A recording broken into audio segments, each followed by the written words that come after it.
Don't you love it when things are both easier and more affordable? Like when the rain washes your car for you. Or like when you save up to 10% by bundling your renters and auto insurance with USAA. Bundle with USAA and start saving. Get a quote today. Campfire season's back, and that means s'mores. But when you're at home treating yourself, take them over ice with Dunkin's S'mores Cold Brew Concentrate. And suddenly you're always treating yourself. The home with Dunkin' is where you want to be. Click or tap the banner to shop now.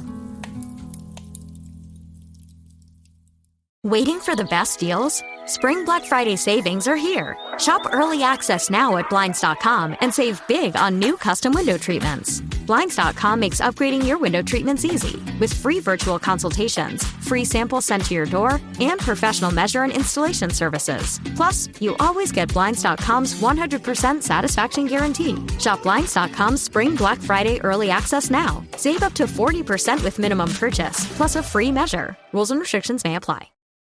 We got this house and set up the studio and then just stayed there and went completely mental together, basically.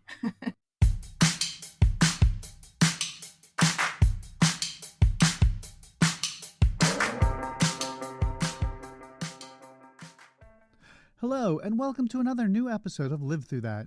I'm your host, Mike Hipple, and on this podcast, we'll dig a little deeper into a pivotal moment into the lives of some of my favorite artists from the 80s and 90s. This week, I'm pleased to have Deb Googe on the podcast. She's probably most well known for being the bassist in My Bloody Valentine. I totally remember hearing their song Soft as Snow But Warm Inside and thinking I'd never heard anything like it before. I, of course, ran out and bought the cassette of the full album and listened to it, wondering if the tape was warped or if I was hearing the other side of the tape or something. I'd never heard anything like that before. Anyway, I was hooked, and I've been a fan ever since. Today, Deb tells us about a pivotal moment in her life, reminding us that not all pivotal moments are things we recognize in the moment, but sometimes the smallest things can lead you down a path you didn't even know existed.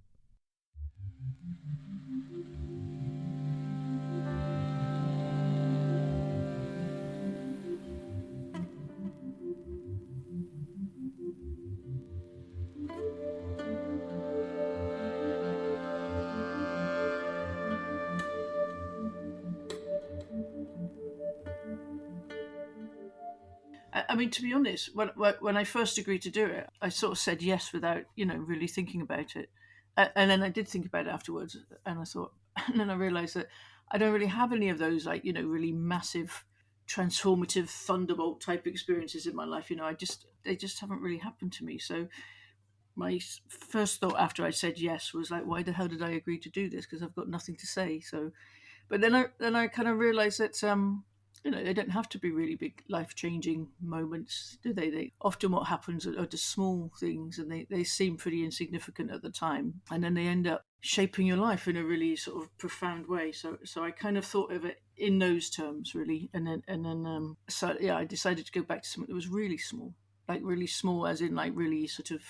I put a very little amount of thought into it at the time, and it was actually physically a really small thing. So I'm going to talk about. It's about the story of a 1-inch badge and how it changed my life. So I guess it was like the late 70s, early 80s. I mean, it was so sort of insignificant in a way. I don't remember exactly when it happened, but I think I was around 16, possibly 17 at the time. And I'd left school, but I hadn't gone to college yet. And I was still living at home with my family in Somerset. And Somerset's kind of a rural part of England. And even though I did live in the biggest town in Somerset, it was still, I think it's fair to say it was a pretty parochial place, especially at that time. Like I said, I'd left school, hadn't started college yet, and I was a punk. So I was basically doing my best to avoid any kind of form of gainful employment. And as far as I was concerned, I was gonna be on the dole and live my own life and stick it to the man. Work just wasn't in my thinking at all. I was just going to stay on the dole and do my own thing, as long as the dole paid for me, of course. There were certain elements of the establishment I was willing to buy into, but not work. But unfortunately for me at that time, there was a government scheme called the YOP scheme, which stood for Youth Opportunities Programme. And what it was it was a scheme that the government had dreamed up to basically, from their point of view, they were going to give training opportunities to people between the age of 16 and 18. From everybody else's point of view, it's just like it was cheap labour, basically. The employees got a grant to take you on, whether they needed you or not. And the government got to sort of slash their unemployment numbers because no 16 to 18-year-olds were on it. And obviously that's a massive amount of people because they've just left school and haven't got jobs. So anyway, it was kind of a condition of being on the dole. So I was forced to go along to a YOP interview. And in those interviews, you have to sort of say what kind of training you want to do and what sort of future job you want. So I said, I want to be a musician or an artist, which was kind of true. But, I actually said it thinking they'll never find me a job like this because there are no jobs like this. And also it's Yeovil. It's Somerset in the late 70s. It's boring and they'll never find me a job like this. I'm safe, basically. But, lo and behold, as is the way of life, they did find me a job like that, unfortunately. Like many things in my life, I was completely wrong. And then within about 3 weeks, they'd sent me for a placement in a ceramics factory. They said that it fitted my thing of wanting to be an artist, and I would get trained to mix glazes and screen print and stack kilns and things like that. Actually, all of which would have been quite interesting, but that wasn't quite how it panned out. So anyway, off I went to my interview, and despite the fact I had sort of pink hair and a really surly attitude, they gave me the placement. So much to my chagrin, I had to go to work every day at a place called Sky Ceramics. As it turned out, it was a really small factory, and my supervisor for the placement was a woman called Alex. And Alex was nice enough. She was like the closest person to me in age at the factory, probably in her early 20s, I guess, at the time. And it was her job essentially to make sure I had something to do every day, because there essentially wasn't anything for me to do. They just took me on because they got a grant, So I would sort of report to her in the morning, and she'd tell me, you got to go off to the Bob and do some stacking today, or go wherever. Occasionally she might train me, but mostly she just gave me instructions of what I was doing during the day. And she wasn't like overly friendly. She wasn't particularly unfriendly. She was just basically sort of doing her job, And then one day she came into work and she was wearing a badge, a pin, like the classic 1-inch sort of button pin, and it had a women's symbol on it. And actually, when I looked at it a little closer, it had 2 women's symbols on it, and they were interlinked. And now I know that that's the symbol for lesbians, but at the time I'm not 100% sure if I did know that. I may have known it, I may not, but I certainly knew what a women's symbol was. And I knew when a women's symbol was upside down, which was what was happening. It was somewhat confusing because there were clearly 2 women's symbols there, but they were clearly upside down. The circle was normally at the top, and then the cross, and it was the wrong way around. And so I knew enough to know that, at least. So at some point I mentioned this to her, and I said, why are you wearing your badge upside down? Thinking maybe, there's some other significance to it, that maybe there's some new faction of the women's movement I didn't know about, which would have been highly likely in those days, to be honest. But it was just a simple question. And that simple question, why are you wearing your badge upside down, just completely changed our relationship, because she thought acknowledging that it was upside down meant I clearly knew what it meant. And from that point, her whole attitude towards me completely changed. She started spending more time with me. She was considerably more friendly. Within a few days, we'd become quite flirtatious, and within a couple of weeks, we were having an affair, all because of this badge, basically, or me commenting on the badge. Now, I'd love to say that we're still together. Actually, I wouldn't, because I didn't like her that much, but we're not together. And actually didn't really last that long. It lasted, I don't even think it lasted more than a couple of months, really, probably. So in and of itself, it wasn't particularly important. But it did have a really sort of profound effect on me, really, because it was just a complete revelation to me. Up until that point, I'd had boyfriends. I'd only ever had boyfriends. I'd possibly had crushes on girls at school. I don't really know, but I'd certainly never seriously considered it as an option. And like I say, Yeovil at that time wasn't the most enlightened of places, and it wasn't the most enlightened of times either. So even though I'd heard of lesbians, I'd never met one, not that I knew of, and I certainly hadn't considered that I might be one. So, this event really sort of opened up a new world to me.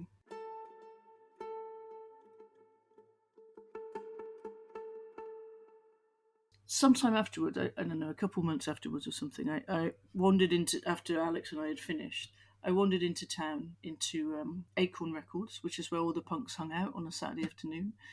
And sitting on a bench outside Acorn Records, there was this person who I thought was just like the most stunning, wonderful person I'd ever seen in my life at this point. And I was completely smitten. She was called Annie, and I don't know if I would have felt like that had I not, had this experience with Alex. I mean, maybe I would have.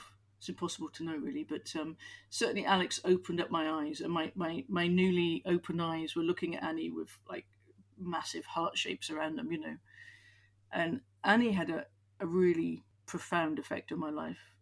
I guess in a way we sort of grew up together. We left Somerset. In my case, I moved to London. In Annie's case, she spent half her time in London and half her time in Berlin. And the reason she spent a lot of time in Berlin was that she had become a singer in a band in Berlin called the Leningrad Sandwich. And the guitarist in Leningrad Sandwich was a guy called Dmitry Hageman. And as well as being a guitarist, he also ran a record label in Berlin called Tycoon Records. And it was that label that put out the first record by a little unknown Irish band called My Bloody Valentine. So in a very sort of direct way, being with Annie led me to being in My Bloody Valentine. And I think, without doubt, MBV has sort of shaped my music life more than anything. I think just about everything I've done since I've been in MBV has had some link to MBV, in my music life. So I think it's fair to say that if I hadn't been in MBV, I would never have formed Snow Pony, because Kath and I, we both met at Column's 30th birthday. I wouldn't have been in Primal Scream because obviously we initially met at Creation. But actually the real reason I was in Primal Scream was because Warren Ellis, who was in Grinderman at the time, My Bloody Valentine and Grinderman both played at Electric Picnic together. And Warren reminded Bobby reminded Bobby about me when they were looking for a bass player. So again, that has it. It was totally because I was playing with MBV and he saw us. He remembered that. And obviously I initially met Thurston through My Bloody Valentine. I met Brix through Thurston. Everything is kind of linked, really. And I hadn't met Annie, I would never have been in My Bloody Valentine. And if it wasn't for Alex, it's quite likely that nothing might have happened with Annie. So really, it all sort of stems back to this slightly, off-the-cuff comment I made about a 1-inch badge being worn upside down, that I don't even remember really whether I knew what it meant properly. I just knew that the women's symbol was upside down. And it kind of, and that's really what my life's like. It's like, I've never really had those massive, thunderbolt moments. They don't really happen to me. Just the little things in life. They add up, don't they? And, they can have lasting effects. My Bloody Valentine obviously went on to achieve legendary indie status. The relationships within the band were such that they even lived together in the same house for a spell after being dropped from Creation Records in the mid-90s. We had a house which was our studio in Streatham. Yeah, we were all there. Certainly at the start, I had a flat with my girlfriend, and then I went home less and less and less. And just eventually we were all just living there in the house, yeah. It was down in southwest London. Exactly, early to mid-90s. So we came back from the Loveless tour, and Creation had dropped us, so then we signed to Ireland. And it was with the advance that we got from Ireland that we got this house and set up the studio, and then just stayed there and went completely mental together, basically.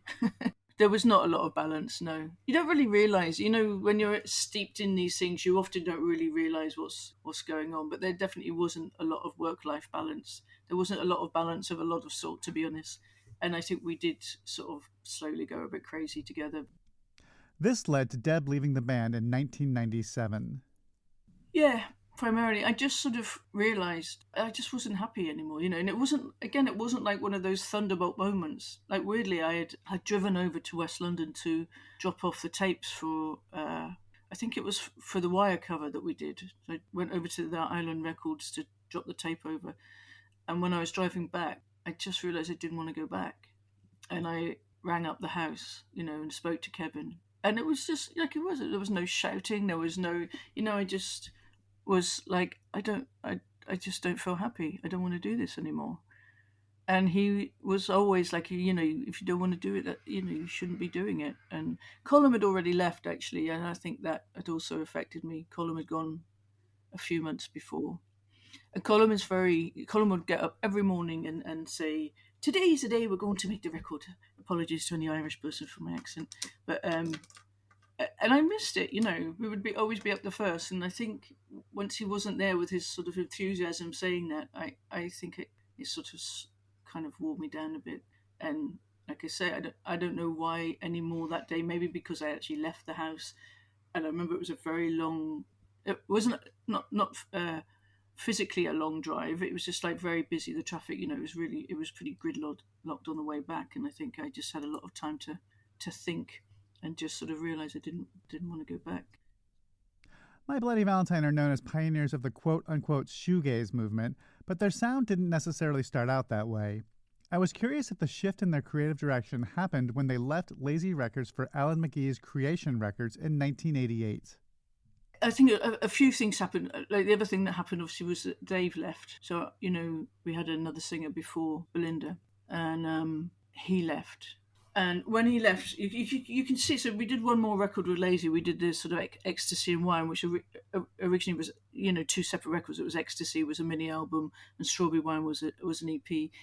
I think you can see elements on that already. Like there's a song called Claire, I think, which is sort of already heading towards what would happen. So I think Belinda, like Dave leaving, was really the first sort of fundamental thing that changed, you know, how we sounded. And obviously Belinda joining, which was simultaneous, also changed things completely because, you know, she obviously was a very different character and had a very different singing voice and presented in a very different way to Dave.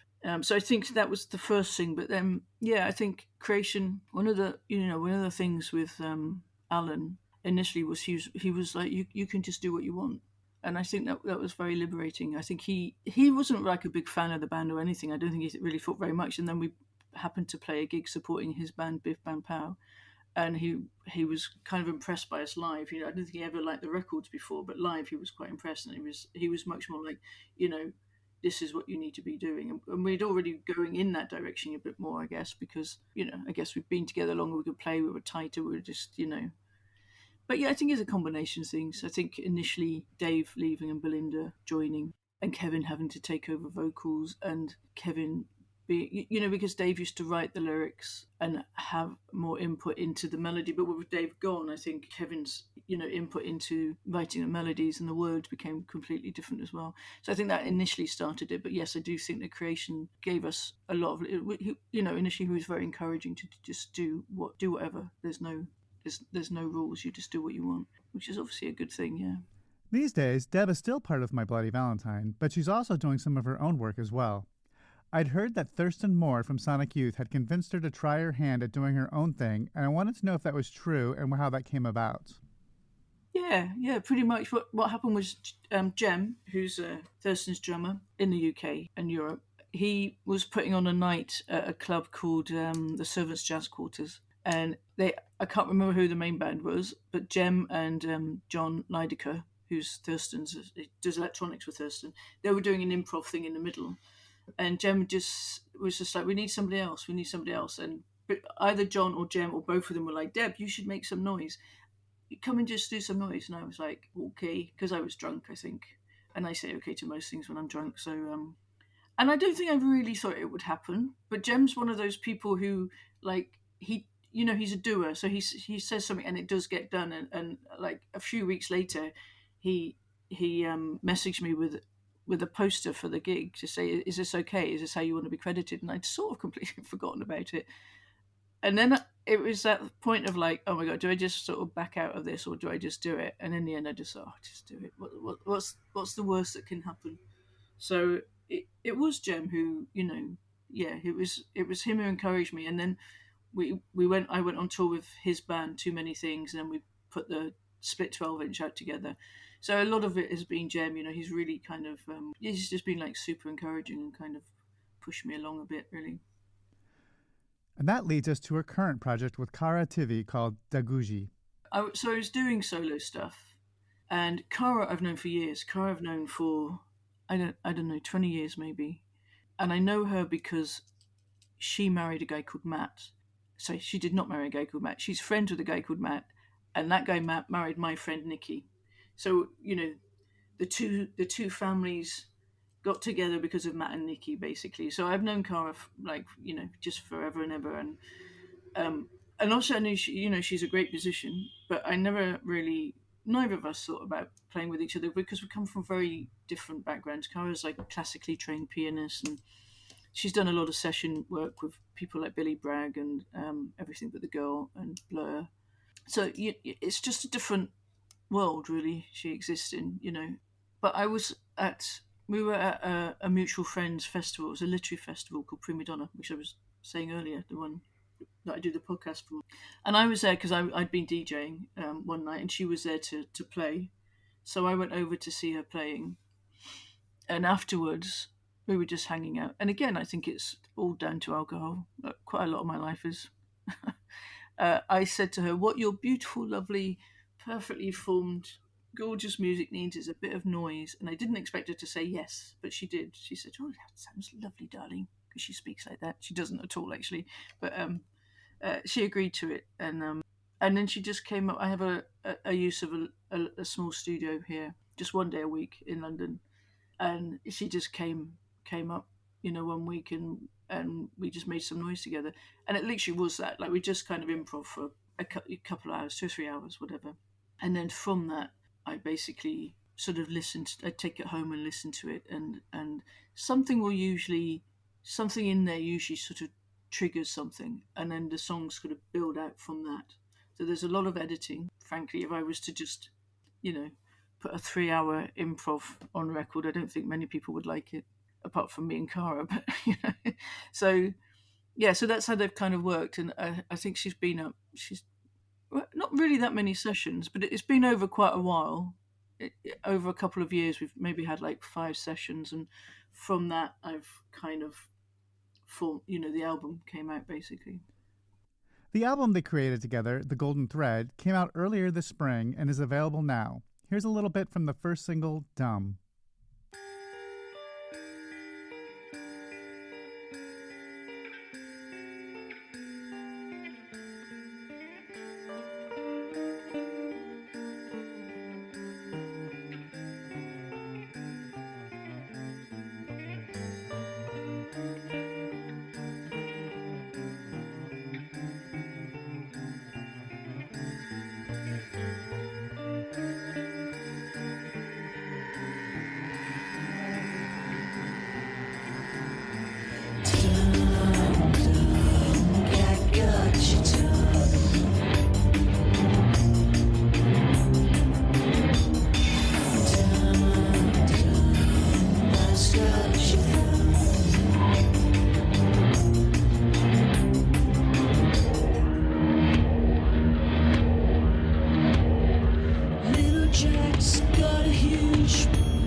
I was curious if working with Deb Googe was more creatively fulfilling with her, working in this way.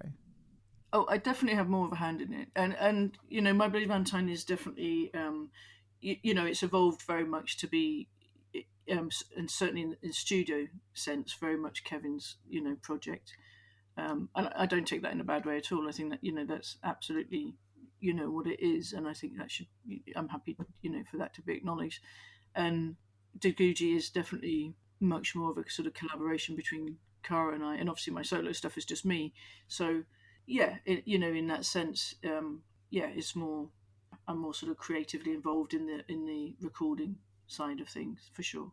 Yeah, it's scary when you release it to the world, like anything you sort of want to be like. But I'm of an age now where I sort of realise that some people will like you, some people won't, and it's not the end of the world. You know what I mean? And as long as you kind of, I think you do things with some sort of integrity and you kind of put them out believing in them, then that's it's enough. You know what I mean? And Cara and I like it, and as it happens, other people seem to like it as well.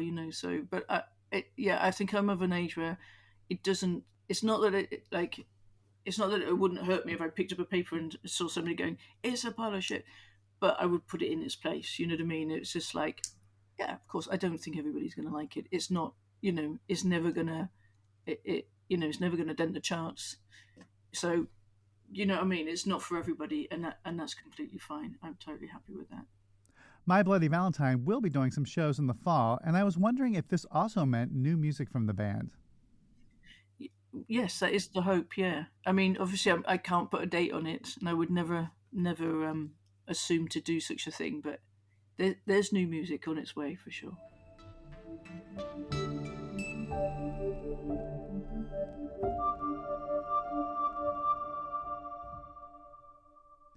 Thanks so much to Deb for taking the time to chat with me. Her new album, The Golden Thread, is out now, and I'll put a link to her website in the show notes so that you can keep up to date with the tour dates and new music. And a quick reminder that you can also buy my book on 80s musicians and where they are today, 80s Redux, and its sequel, Live Through That, on 90s artists, wherever you buy your books. And if you like this show, please leave a review where you're listening. It always helps others find us. And of course, subscribe so that you won't miss an episode. Thanks for listening.